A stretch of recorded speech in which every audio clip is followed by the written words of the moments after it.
Well, once again, I want to welcome Prime Minister Trudeau to the White House. We just completed a very productive meeting, although I regret to inform you that we still have not reached agreement on hockey, but it is not interfering with the rest of our bilateral relationship.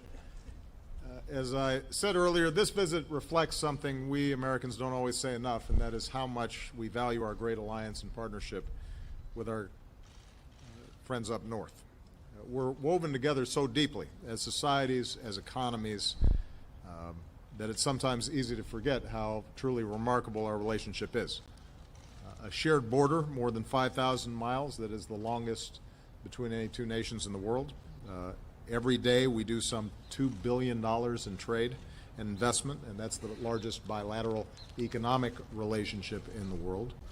Every day more than 400,000 Americans and Canadians cross the border.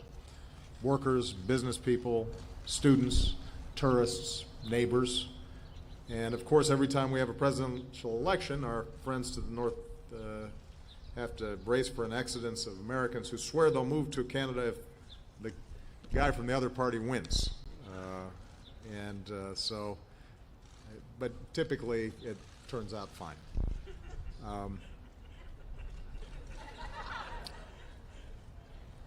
This is now my second meeting with Justin, and I'm grateful that I have him as a partner. We've got a common outlook on what our nations can achieve together. He campaigned on a message of hope and of change. His positive and optimistic vision is inspiring young people. At home, he's governing with a commitment to inclusivity and equality. On the world stage, his country is leading on climate change and cares deeply about development. So from my perspective, what's not to like? Of course, no two nations agree on everything. Our countries are no different. But in terms of our interests, our values, how we approach the world, few countries match up the way the United States and Canada do. And given our work together today, I can say, and I believe the Prime Minister would agree, that when it comes to the central challenges that we face, our two nations are more closely aligned than ever. We want to make it easier to trade and invest with one another. America's already the top destination for Canadian exports, and Canada's the top market for U.S. exports, which support about 1.7 million good-paying American jobs.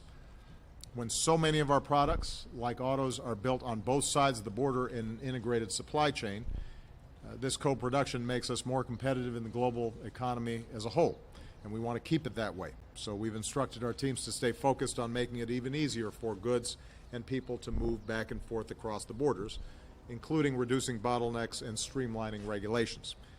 We discussed how to move forward with the Trans-Pacific Partnership, and today we also reaffirmed our determination to move ahead with an agreement to pre-clear travelers through immigration and customs, making it even easier for Canadians and Americans to travel and visit and do business together.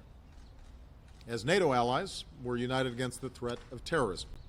Canada is an extraordinarily valued member of the global coalition fighting ISIL, tripling its personnel to help train and advise forces in Iraq, stepping up its intelligence efforts in the region, and providing critical humanitarian support.